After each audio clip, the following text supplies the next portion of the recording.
Good evening, everyone. It is just after 5:30 p.m. on Monday, July 14th, 2025. This is a public meeting of the School Board of West Bend Joint School District Number 1, more than 24 hours prior to the meeting. Notice of the time, place, date, and subject matter of this meeting was posted at the entrance doors of the Education Service Center and on the district website. It was also sent to the West Bend Community Memorial Library, the Daily News, WRYU, the Milwaukee Journal Sentinel, and other media sources that have requested notice of our meetings. I'm going to ask our superintendent to please confirm that this meeting was properly posted. Yes, it was. Great. Please rise and join us in reciting the Pledge of Allegiance. I pledge allegiance to the flag of the United States of America and to the republic for which it stands, one nation, under God, indivisible, with liberty and justice for all. Thank you. We recognize the quorum of our board. All 7 members are present tonight. Next on our agenda is to consider approval of the agenda, which was published in advance. I would move to approve this agenda. Is there a second?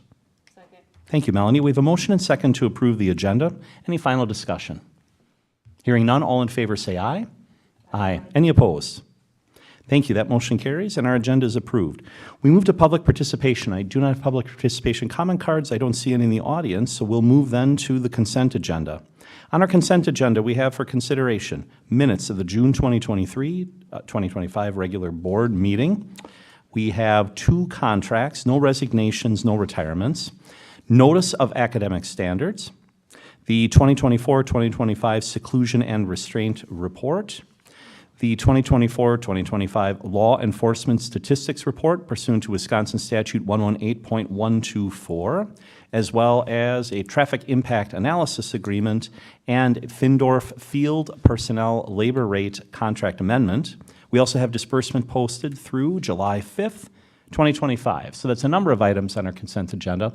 I'm first going to pause to ask, does anyone have any questions on the consent agenda or ask or request any of the items to be removed? I'm hearing none, so I'm going to move to approve this consent agenda. Is there a second? Second. We're going to give that to, who made that one? Thank you, Joe Pickler. Thank you, Mr. Pickler. Motion and second to approve the consent agenda. Any final discussion? Hearing none, all in favor, please say aye. Aye. Any opposed? Thank you. That motion also carries. We will now move to reports. And our first report tonight is the Employee Engagement Report.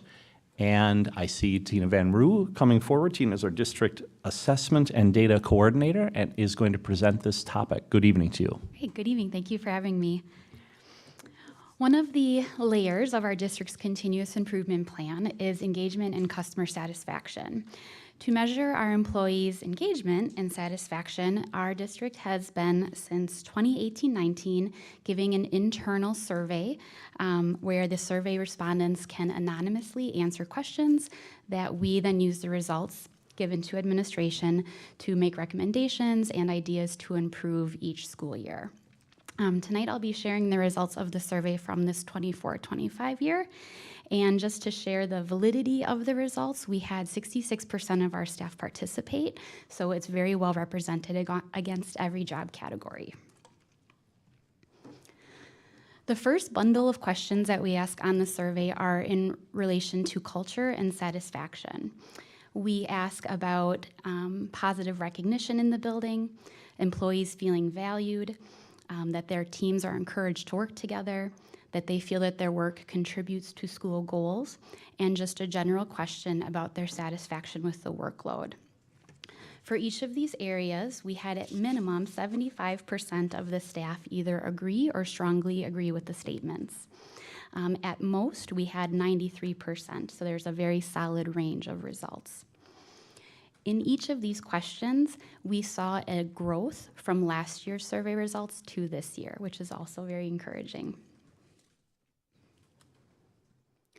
One question in this bucket is overall job satisfaction, where we had 84% of our staff say that they are satisfied with their job.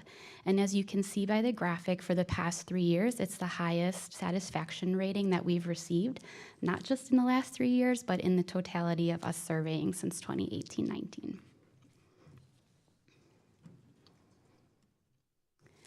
The next bucket of questions that are asked on the survey are in relation to employee and supervisor relationships. We ask if they agree or strongly agree that their supervisor's statements align with their actions. They're given opportunities into workplace decisions when appropriate. They rate the quality of communication, whether their supervisor resolves work-related issues in a timely manner, and that they have an interest in their personal growth. This series of questions is always high results for us, and it ranges from 81 to 89% of staff saying that they agree or strongly agree. All of these questions increased from 23-24's results, with the exception of the second bullet, opportunities into workplace decisions. And the change was just a 1% decrease, so it was still very high comparatively from last year to this year. A question to highlight in this bucket is that 87% of our students agree that their supervisor's feedback is beneficial. For the past few years, we've contracted or engaged with a trainer who has come into our district leadership meetings to train on different types of feedback, all the way to helping and coaching as they deliver it in person or document it in the educator effectiveness program. The 87% that agree with the statement is, again, the highest rating that we've ever seen in the totality of the survey existing.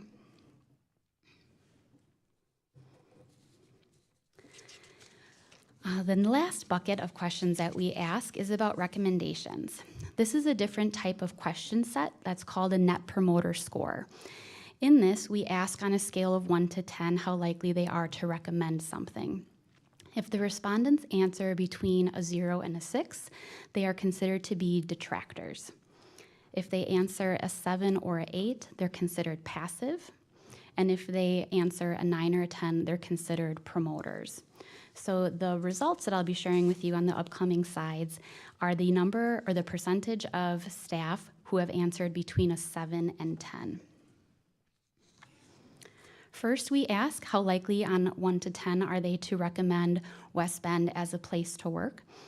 So 7 to 10 as the responses. We had 75% of our staff give a 7 to a 10 rating.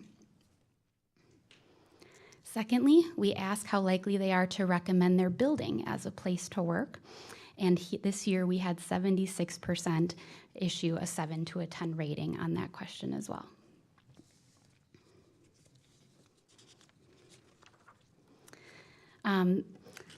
Mr. Hansen was unable to attend tonight, but when he has presented this information in the past, he has shared information about how engagement and satisfaction can lend itself to retention data. So he's promising more data to come. So in fall, once the summer staff changes happen, he'll have that finalized, and someone will report to you a full employee retention report. But in the meantime, there's a quick summary here of retention rates. It's categorized in a small table, one row for certified staff and a second row for our support staff. And over the past 3 years, we've seen a continuous increase in our retention rates for both job categories. The asterisk by the 24-25 column just notes that there's still things changing this summer, which is why you'll get the final data come fall.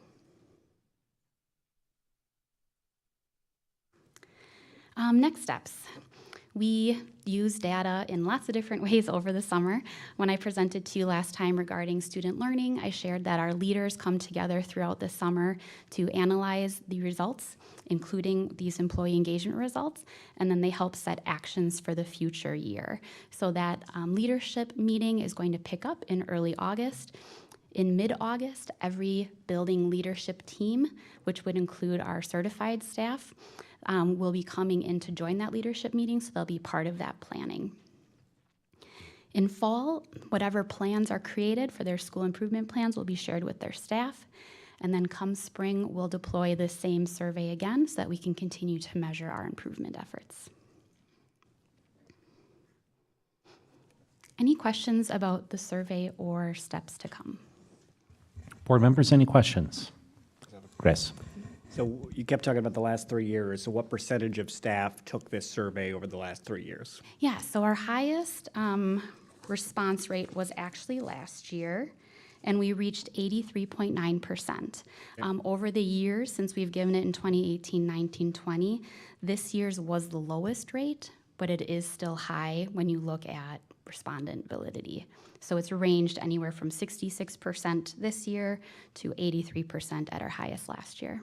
So then one might argue that if staff continue to give negative feedback and hoping that something would change, they may have decided that, well, you know what, I don't even want to take this survey because they're not listening to me anyway. Thus, your overall ratings are high. You know, I'm not saying that that's the case, but I would just take the positives of this survey with maybe a grain of salt, right? Because you're not able to net as much of the respondents as maybe So- past years. Yeah, and one of the pieces, surveys aren't everyone's thing. Yep.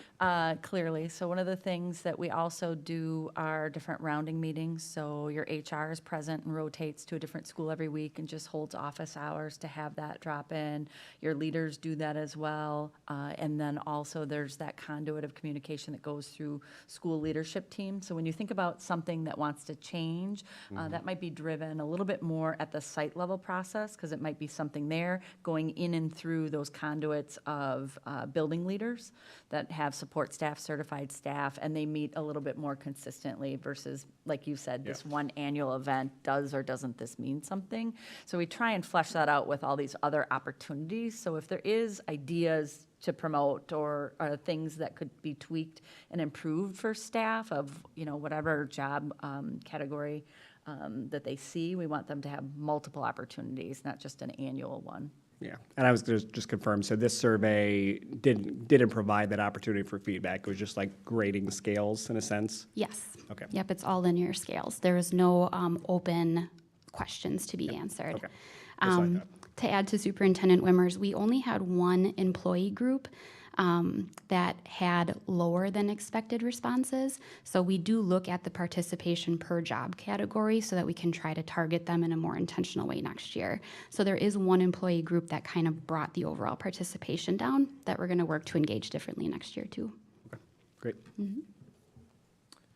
Question, does the survey tool we use also provide like industry benchmarking data? Often these tools have that if they're, you know, in a particular industry, they're surveying a lot of school districts. Do we, you know, it looks like good growth year over year with the scores, but I'm just curious if there's any industry data. So yes and no. The first year that we did this survey with 2018-19, we did it with a company called Qualtrics, and that surveying was one of their big components of the business that they offered. So it did come with other metrics. They had canned survey questions, and then they would share results from other participants. When we got rid of that, we kept the survey questions, specifically the two that we highlighted and the MPS, the 0 to 10 ones. So internally, we don't have anything to measure it against. We do participate in a survey that was funded, I believe, by UWM, and that goes to certified staff only, and that was pushed out in spring as well. The results should be coming this summer, and that does come with comparative metrics, but only for certified staff. So this is really the only thing that we have that surveys all employees, regardless of job type. The one question that we do ask with job satisfaction is identically mirrored on the UWM certified staff survey, so we can measure that to ours to have a baseline, and it's been lock and step every year. So yes and no to your answer. Go ahead, June. There's a slide related to employee supervisor relationship. And so with all the changes at some of the schools that just happened on July 1st, there's probably, I suspect there might be a hit to that, or is there a way to maybe focus to support those new leaders at those new schools, knowing that might happen? Yeah, so we experience leadership changes at schools almost every year, whether it's a principal or an assistant principal. So as a new leader comes in or transfers, they get all the information from the previous years. So we have a running school-based report where they can see their total school results, broken down by certified staff and support staff. All the other job categories, we don't ask what building they work at because they may be the only one at that building, and then they're no longer anonymous. So we pass along all that info, and we obviously know when a new leader comes in, and that's when we might see a dip in data or a spike in data, because with leadership change comes different results. So we do track that internally. Future forward, when we look at consolidation, we would do the same thing we do as we're looking at just a single leadership change. I think you touched on this before, so sorry if this is a repeat. And I think our company uses something very similar, and as a supervisor, I'm able to get some data around not just what happens in the whole company, but in my department or my division. Yeah. And so I imagine that exists depending on the size of the team. I think you referred a little bit to that before. Yeah. Can you talk about that a little bit? And I bring that up because you talk in next steps about data analysis, action plan, et cetera. So I'd imagine that stitches together. Can you just give us a little preview of how that all stitches together and whether we're able to dissect results down to teams and departments? Yeah, so not teams and departments, but by job category, yes. So certified staff are all the people on contracts. So our teachers, our school psychs, our counselors, they're all lumped together into certified staff. Our instructional techs, aides, paras are all lumped together for that. So we can get that district-wide, and each building can get that by those two job categories. The remaining job categories are only district-wide. We can't get those by building. So that would include school nutrition, transportation, custodial maintenance, our administration, and our professional technical employees. So we can analyze that district-wide to see satisfaction through the lanes of job categories, but it doesn't get all the way down to departments. Like there isn't a evaluate C&I, there isn't evaluate student services, it's just by job category. I think the other thing too, when you talk about teams, and I think about corporate structures and translating that, for us, it's grade level teams or department teams. So you've heard us talk about professional learning communities, PLCs before, the space that we have in people's work, that's a significant function of their job. They do have some rubrics where they do some self-assessment as a team and how they're functioning and what they're doing and how they're growing, and then their site level leaders might help, or we might help grow our leaders in that area to help teams function and kind of hit those goals. So there are a little bit more kind of self-assessment tools that we provide for those team-specific functions. One other demographic question we ask for the respondents to do is to list their tenure. So we can see results broken down by people who have worked here for less than 3 years, 3 to 15 years, or 15 years plus. And then we also give a prefer not to answer, so if people who don't want to disclose their tenure can have that too. So that's another way that we can break the information down and compare, retention rates to new hires and see if our new hires are staying due to satisfaction or not. Thank you. Board members, other questions? All right, we appreciate it very much. Thank you for your report. Thank you. We move next to construction report, and I see Mr. Tim Harder coming to the podium. Mr. Harder is our Director of Facilities and Technology. Good evening to you. Good evening, everybody. So as you know, we have two construction projects currently in progress related to the referendum at Green Tree and McLean Elementaries. Both schools' projects are on schedule and within budget at this time. So at McLean Elementary, demolition and site preparation, all major demolition work has been completed, other than window removal. So that'll be a project that is done closer to the installation timeline, because we have to have an abatement company who comes in and works to take out some of the caulking and so forth at that point. Interior-wise, the second elevator that was tagged for demolition and removal as it was not needed, and it was actually more cost-effective to reutilize that space, has completely been removed from the building and prepared for plumbing and concrete installation as we reuse that space. Our plumbing contractor is completing all of our rough-ins. So as you look at the different bathrooms that we are redoing at McLean Elementary, so that includes saw cutting, opening up the floors, putting in all those rough-in pieces, and we are to the point where we will start actually pouring concrete back in, hopefully, cross our fingers, by the end of this week or early next week. And then we'll start doing flooring preparation at the same time across the building, where we fill in those, not only those concrete areas, but prep for replacement of flooring in other areas. So we did find a couple of spots where the mortar bed was a little beat up and not as stable as we had hoped after we did our demolition work, which caused us to have to remove a little bit more and do some additional concrete infilling in a few places. Our electrical and systems infrastructure is moving behind the scenes, installing conduit, not just for our typical electrical work or for our fire alarm system upgrades, but also our security systems that will be reworked as we talk about secure entrance at McLean Elementary. Preparation is beginning for windows. We don't have a date that they will be shipped on site, but we are in a staging process of which windows will get replaced first throughout the building. If you happen to drive past McLean and you're on the south side of McLean and you want to take a unique look, we did open up one of the 2 round windows. So years ago, districts covered up many of their windows with metal or wood over the top for energy efficiency savings. So that is a majority of what you see. And as we try to recreate the original windows of that building, we actually open that up to see the original design, and you can see the medallion work in there. We probably have, I don't know, between 5 of us, probably 100 different photos floating around at this point in time of what that looks like. But that's a cool, unique historical aspect of that building that we will work to create. And then interior-wise, if you were actually on the job site, you would actually see we're already starting to reconstruct walls in the office and nurses area, creating that new secure entryway for our students, staff, and for our visitors to that building.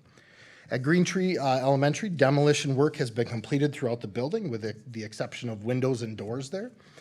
Plumbing system is about a week ahead over there. So 2 weeks ago when I was absent, Ms. Wimmer reported for me that our work was being done and we were going up for inspection. We've passed all of our rough-in inspections and all concrete has been poured. And they're actually now working on putting in-wall plumbing fixture pieces and piping and all of those pieces as they rebuild the bathrooms that are being rebuilt for ADA purposes. Not only are the bathrooms being reframed in those places, but also the redo of the office area and then the early learning office areas that move over to Green Tree Elementary at that point in time. Demolition has been complete for all the flooring in areas where we are doing in-ground plumbing work. And also at Green Tree, our electrical contractor has been doing their rough-in work over there as we redo that secure entrance there and also tying into our existing electrical panels. And that building also receives a generator, so they are starting to split out which circuits will actually end up on that generator for life safety purposes, just like the rest of our buildings that have generators. So we're on time. Things are looking really well. I met with Derek from Findorf today. In terms of the schedule, we're on for budget, and we're really excited with the progress that we're making. Any questions I can answer this evening? Board members, questions? I think on time and on budget are music to the board's ears. Don't mean to speak for my fellow board members, but I'm going to make that assumption. Okay, I feel the same way. It's all right. It was a good meeting today on a Monday. We I do know. every Sorry. Monday when we have this meeting, so. Sorry. So yeah, especially now that we are a majority of the way through demolition, yes, things do happen, right? We opened up a wall at Green Tree, and right where the hallway was supposed to be, there's the nice metal column that's holding up the metal beam. So now we have to, those types of things happen. Findorf does a really good job of building in some contingencies and some extra options for us to handle that within that guaranteed maximum price that we've already talked about. We have a good process back and forth on that. And so we are going to find those types of things, but we've been able to come across everyone and find a good solution at this point. Great. Thank you for your report. Bet, thank you. Appreciate it. Next is the superintendent's report. Superintendent Wimmer.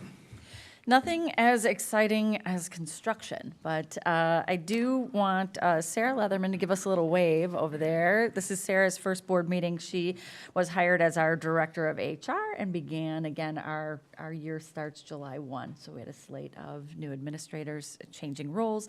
So we're excited to welcome Sarah to the team. Our summer school program, the K through 7, group at least, wrapped up last week, and it was a great success. I just want to thank Erin Faust. She serves as the overall administrator for the program, and Linda Bazinski, our administrative assistant, as well as all the staff who made that program engaging for students. So sometimes it can and can't be different levels of fun to give up your summer, but they really create some unique opportunities and do create a program that's highly engaging. Our high school summer school is still in session this week. So with both programs, we had approximately 2,300 students enrolled in our summer programs this year, which is fantastic. Looking ahead to August, we'll be hosting Jumpstart sessions for incoming kindergarten students, 5th grade and 7th grade students, so those transition years. We'll be working with kindergarten teams at McLean and Green Tree to determine how best to welcome students and families since they are technically closed due to the construction that's going on those sites. So I'm sure those teachers have some new ideas on how they can reach out to families and students. And then we will also offer music camps for 5th graders and a freshman mini day for incoming 9th graders right before that school year starts to help them get acclimated, walk their schedules, kind of see what their campus looks like, feels like. So following the end of our summer programs, we accelerate our planning for the new school year. So at this time, on our websites, you can see supply lists, picture-taking schedules, different packages to order for pictures, and all of those dates that I just mentioned about jump starts, meet and greets, all of those kind of things. So soon you're going to have registration information in front of you. Critical in that is kind of declaring your need for transportation, so we can get those routes finalized and those pieces. So I would urge everyone, before you know it, it's going to be September. So when we send you out some information about registering, that's to kind of roll you into that next school year, take care of those key tasks so that we can get you routed on buses and all those schedules finalized. So make sure and look out for that email that's coming out soon. I'd like to recognize, I know you met lots of teams, and we're recognizing them for their contributions and representation of West Bend at the state level in a variety of competitions. We've had quite a few teams compete nationally, so I'd like to highlight those. Skills USA was held on June 23rd through 27th in Atlanta. We had 2 advisors take qualifiers, Rowan Bondlander, Ella Boyle, Olivia Friedman, Alex Lukaszek, and Ryder Margalowski, as well as Noah Minty and Kristen Nelson, and Emerson Poppendorf. So it was, I think there was 11 students total. I would like to commend our advisors and their students for their resilience. So if you were traveling during that window of time, you know that severe weather in Atlanta caused hundreds of flight delays. I think it was something like 450 flights. Our students were caught in that. We started getting texts from Mr. Benthall saying, our flight's been canceled, our next flight's been delayed, we can't get on this plane. So kind of working with airlines, scouting rooms for an extra night, and then multiple delays. Our weary travelers, after their extra days, arrived home well after midnight that following day. So just, I'd like to commend them. I'm sure they were exhausted, everything that goes into competing nationally, and then to kind of navigate that. I asked the kids, I'm like, I know you kids did okay. I said, how'd your grown-ups do with that? And they're like, yeah, they did all right. They did all right. I think it was tense for a little bit. I can't imagine. So I just wanted to thank them for that extra work and things that they had to go through. Our Future Business Leaders of America national event was held June 29th through July 2nd in Anaheim, California. Emma Betts, Kaya Jimerson, Elise Riedel, Sanvi Tripathi attended with advisors Ali Holzer and Nick Heiding, and the Family, Career, and Community Leaders of America, or FCCLA, national competition was held July 5th through 9th in Orlando. Advisor Natasha Ablan-Neal attended with Macy Santoro, Ariel Seiler, Riley Solman, Gianna Temez. So again, just thank you to our students who are representing West Bend at a national level. It's really appreciated. It's an honor to have them selected and have those skills, and thank you to our advisors for all the work that they do to support our students. Just a note to our community that we were going to be hosting police department training at Badger on Wednesday, July 16th. So as they conduct training, they're going to use an empty floor of Badger Middle School. We will close the building for staff that day. We do have a Threshold summer camp that will remain on campus at a lower floor. But you will see a police department presence at that campus Wednesday, July 16th. It is part of training. You'll see multiple vehicles. Do not be alarmed. We generally open our sites to those type of staff for different training. So that is occurring on that day. We'll make sure our families are notified in our district news, and we'll hit our social media, and I know the police department will put something out as well. So we just wanted to make sure people were aware of that. That concludes my report. Thank you. Any questions for Superintendent Wimmer? All right, hearing none, we appreciate your report. I think we have one discussion item on our agenda tonight, and that is for the annual at-risk plan. And I see two people coming to the podium, Emily Melstrand, our Director of Student Services, and Jill Corbett, our Student Services Program Administrator, to give us this report. Good evening to both of you. Good evening. Well, thank you for the introduction. I won't do that over again. We wanted to be able to come today. You know, we're really happy we're able to come every year and present this annual plan. Prior to this presentation, we hope you had a chance to review what we had put in board docs, which is our 2025-2026 at-risk plan document. Our student services team is here today to share some of the information that you have in that packet, but also just kind of highlight some of our at-risk plan and information of where it comes from and kind of what it looks like in our district. But we also want to make sure you guys understand this is not a student services initiative. It really is a big collaborative work that happens throughout our district. And, you know, we couldn't do this without the work of CNI team, our principals, our teachers, our counselors, liaisons, everyone. It really does take the entire village. At-risk programming extends beyond just the alternative education. So tonight, making sure that our primary goal is to intervene early and effectively so that students can remain engaged in the most traditional educational pathways possible. With that being said, though, we also know that although we're deeply committed to meeting the needs of our students, at times that means we might have to look at differentiated and individualized education plans. So we know there's a range and a scope that we are constantly looking at for kids to meet their needs. This evening, we have a brief presentation prepared to highlight some key areas. Our district plan meets all the requirements set forth in state statute, and ultimately, our shared goal remains clear and consistent, and that is to ensure that every student has a pathway to graduation and has the skills needed for future success. So we showed this to you last year, and we wanted to come back and kind of re-look at our just little visual here about our multi-level system of supports. Big things to highlight is really when we're looking at how do we get somewhere, right? We look at our universal instruction, and that's for all students. What does it take for all students? What do they need to grow and learn? We move on to our targeted interventions, and that's really some kids. So some students might need more academically or behaviorally, and they might have targeted plans. This might include math or reading. It might also include direct support plans for behavior or working directly with a school counselor or our check-in, check-out systems. But this is for some students, not all. And then you move even further along into the intensive interventions, and that's really looking at a very targeted, individual supported needs that students might have. This is definitely at a higher level of academic intervention and a very more proactive behavior plans. But we kind of wanted to be able to show you again the scope that we look at. Ultimately, we also want you to know that our hope is always to move systematically through the system of going universal, targeted, intensive.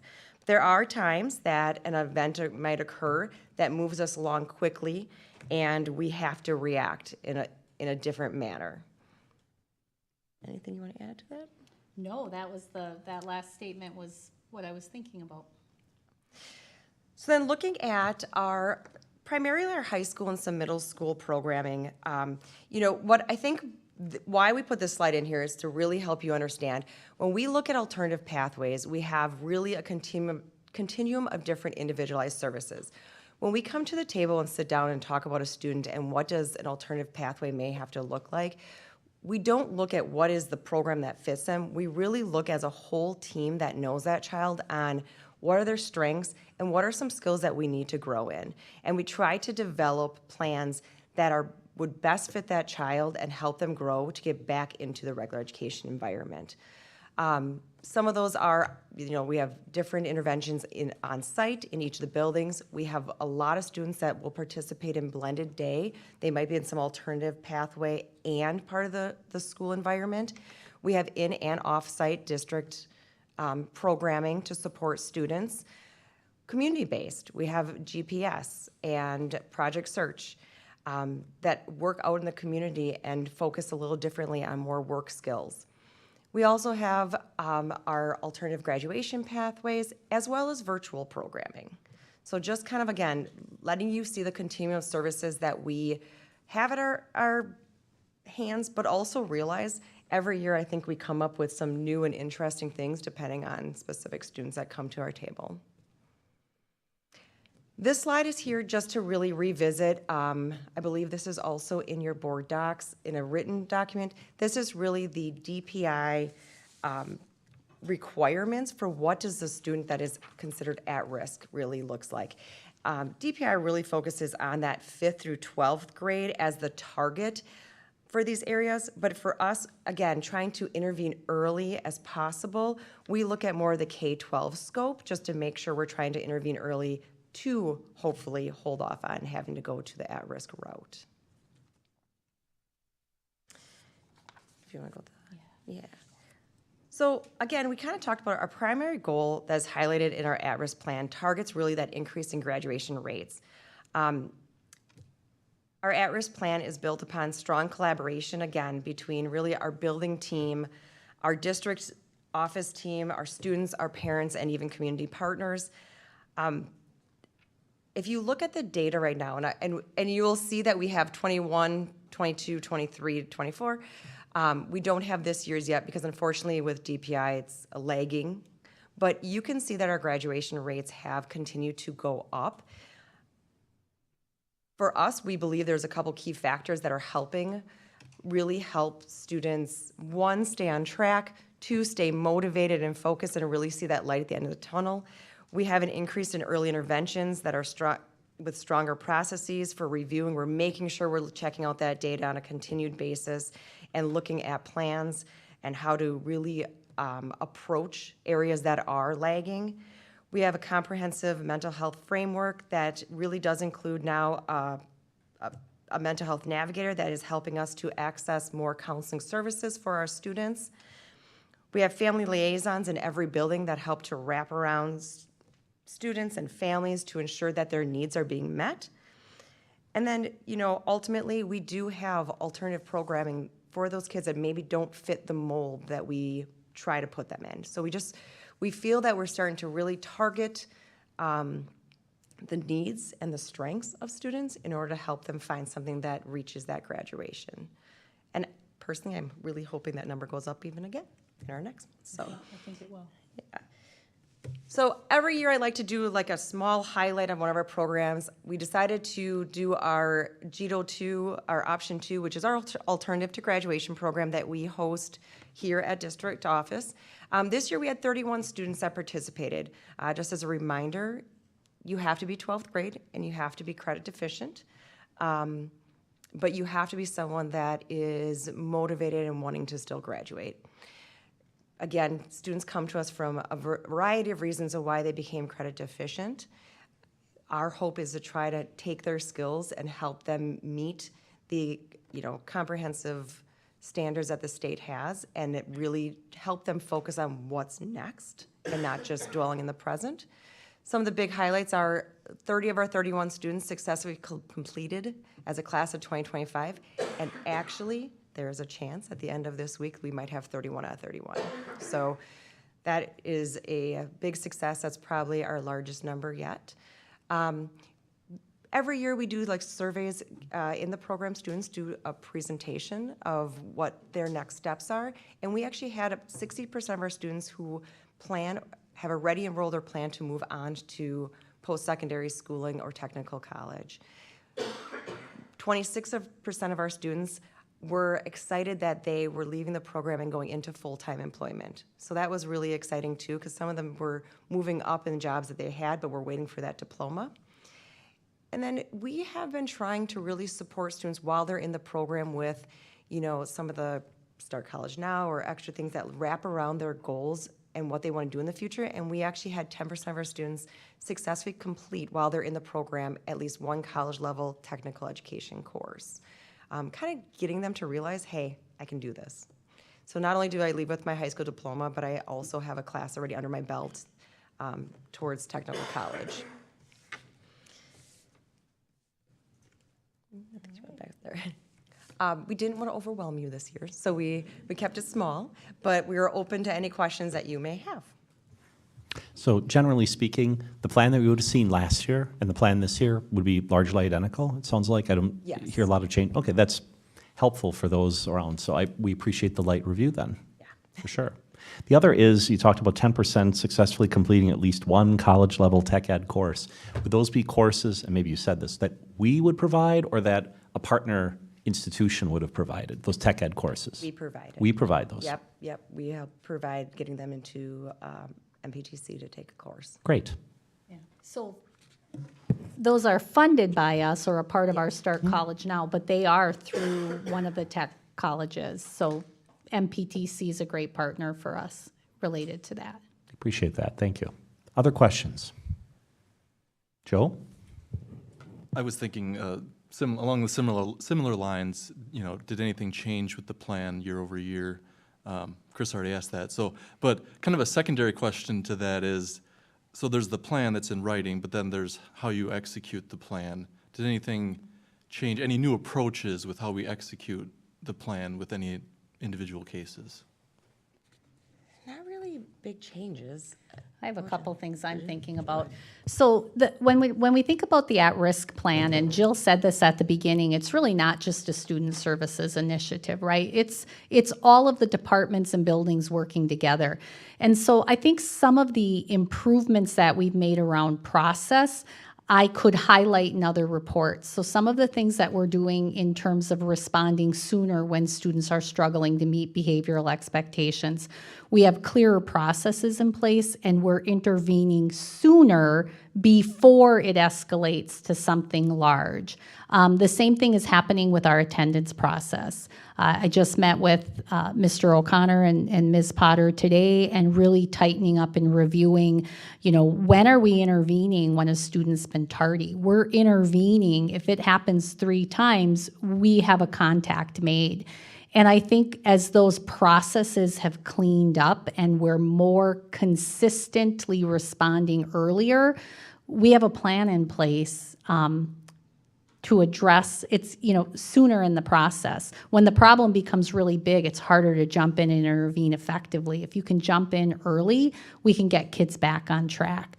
The other thing I will say, as we've been thinking forward for next year, and this is specific to some of our alternative programming, and Jill mentioned this, but Jill and her team are forever creative about coming up with plans. It's not just what sits on that continuum. When she says we sit down and we look at what individual kids need, we probably could add 15 bullets on that continuum about what's offered. And I think our administration and the school board has been exceptionally supportive of kids need different things, and we're going to get that in front of kids.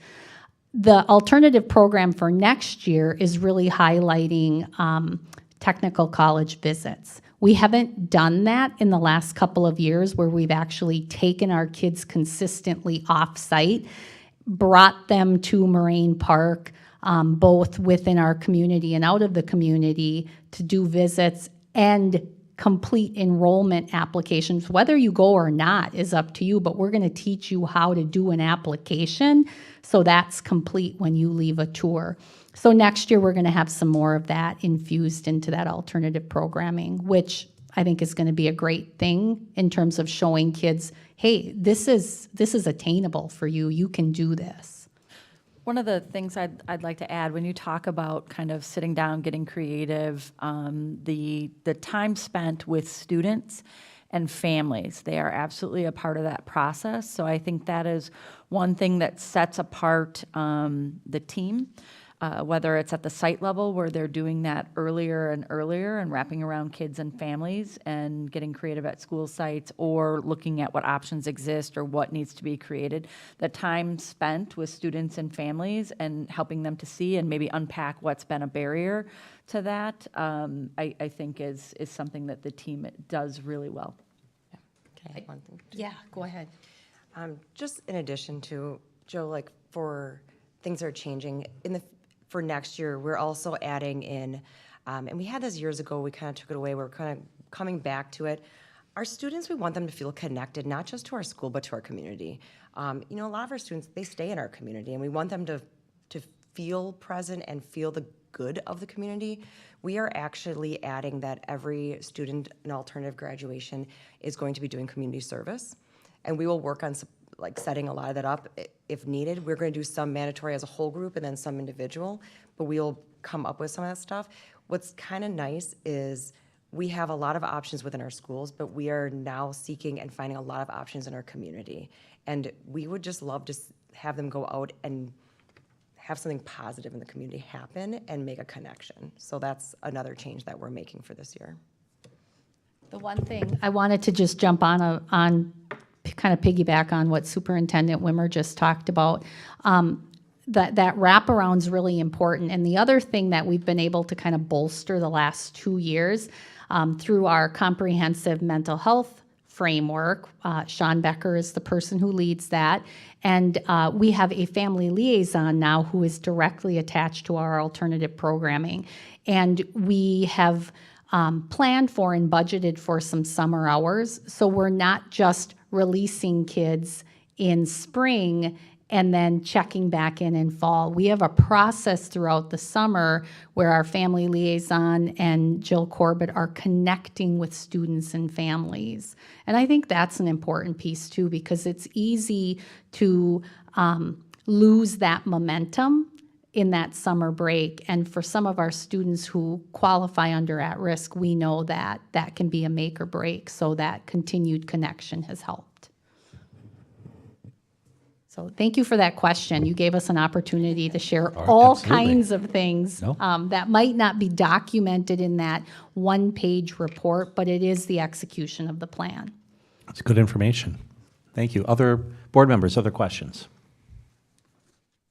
So this is a discussion item, and if I read my board docs correctly, this will come back in front of us for approval, I believe, for approval consideration.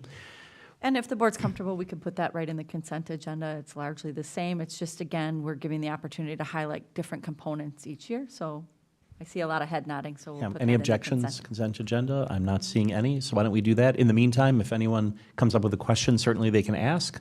Otherwise, it can be removed from the consent agenda, but we'll place it there on the next agenda. Great, thank you, everyone. And thank you for the presentation, we appreciate it. All right, we move then to future agenda items. We start with our board meeting calendar, and we have a number of items, number of meetings upcoming. I will announce them. All these meetings are scheduled to take place at the Education Service Center. July 28th, regular board meeting, 5:30 p.m. August 5th, curriculum committee meeting, 4:30 p.m.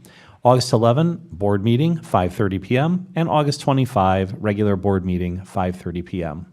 Again, we encourage the public to check for the official postings as the date or the time or the place may change. That, I believe, takes care of our calendar. Anything to add to the calendar? The only thing just that we are working to secure a date for policy committee in August. As soon as we get that, we will add that to the website as well. Great, thank you. All right, we'll move then to items for follow-up and communication. Any items for follow-up and communication that we wish to bring forward at this time? Not seeing any. So we had a very efficient meeting agenda tonight. We've reached the end of our planned agenda, and so since there is no other business to discuss on our agenda, I would move to adjourn. Is there a second? Second. We'll give that one to Chris. We'll spread the wealth. Motion and second to adjourn. Any final discussion? Hearing none, all in favor, please say aye. Aye. Are there any opposed? Thank you. That motion carries, and we are adjourned. We appreciate everyone who attended, either in